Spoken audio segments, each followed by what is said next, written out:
like to introduce Michael, formally, but Mikey, as we know, Fowlin. Mikey is a GSAPP alum, and in addition to being a psychologist, he is also an actor, and an extremely talented actor. I remember from the first year he came in, when we had what we used to call a spring fling, and he would do a scene from, I don't know, some play. It was amazing. It was just amazing to watch him. So what did he do?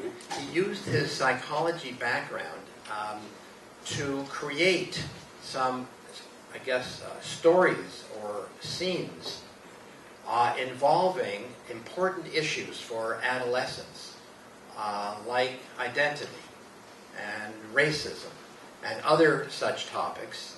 And he is very much in demand and goes around the country performing these scenes, which I've seen. I have to smile when I think about them. Not just that they're funny, I mean, some are, but some are extremely serious, but all of them have the intent of helping adolescents work with the issues that they're all struggling with and dealing with. So, Mikey, thank you so much for being here, and come up and say a few words.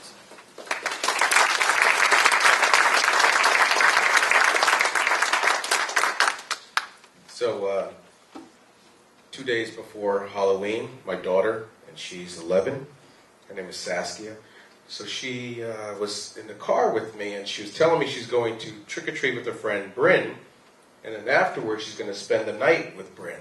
And then she says, "Daddy, Bryn wants to watch Nightmare on Elm Street." And I was like, my daughter gets scared. And I'm like, you know, she gets scared by things that sometimes I'm like, really, that scares you? That's going to give you bad dreams? And so I said to her, listen, I'm not crazy about this idea. I don't think it's a great idea. I'm going to leave the choice. It's yours. But I'm going to tell you, you may have nightmares. So be careful with this one. And she goes, "Okay, Dad." And she said, really sober way. I'm okay, Dad. And so the next day she comes back, she looks at me and she goes, "Dad, we watch Nightmares on Elm Street." I was like, all right, so here we go. I got to go into the mode of Daddy to help her. I said, "How did you do?" And I said, "Did you have nightmares?" And she said, No, Daddy. She said, "Daddy, it was stupid. It was stupid. It wasn't even scary, Dad. Like, who's going to believe that some guy's going to attack your dreams with these big nails and scratch you? It's so dumb." And I said, "Saskia, the reason I warned you, though, is because when I was growing up, it was a very scary movie."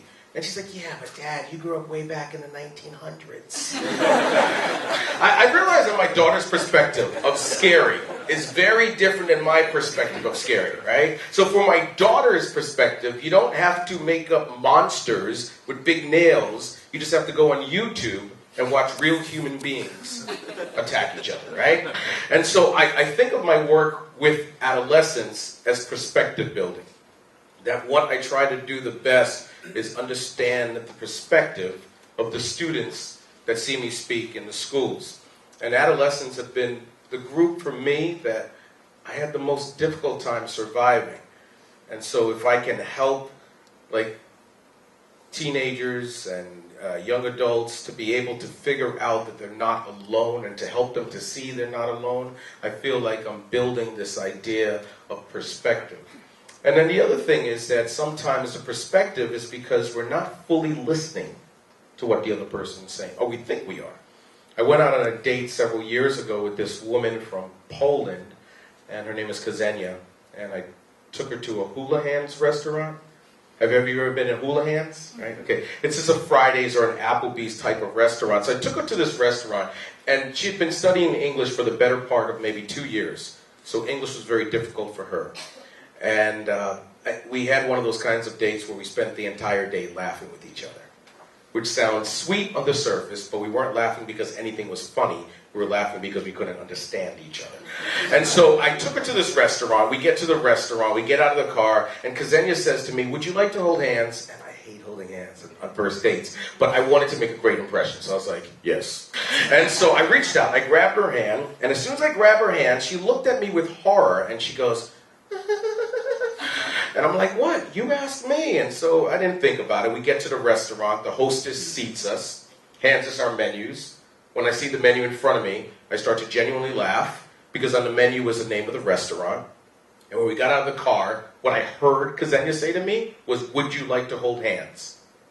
That's not what she said. Because Xenia in her broken English just said to me, "You like hula huns?" All right, so I realized that sometimes the perspective, right, of the perspective of what we think someone's saying is not actually being said. And so for me, trying to figure out how I can communicate in a way to understand first someone's perspective and then to relate it back to them, to help them to realize they are not alone, has been my mission. I was told by a youth pastor when I was in undergraduate college, I was going through the realization that I had been molested. I didn't have a word for it. And when I realized it, I was devastated. I felt so damaged and destroyed that I thought that I couldn't do anything good. And my youth pastor said to me, "Mike, I love you. You're not alone. And you're not going to understand what I'm about to tell you. But not only one day will you heal, but your pain is going to be used to help others heal." Right? 8 months ago, one story. 8th grade student walks up to me after one of my presentations.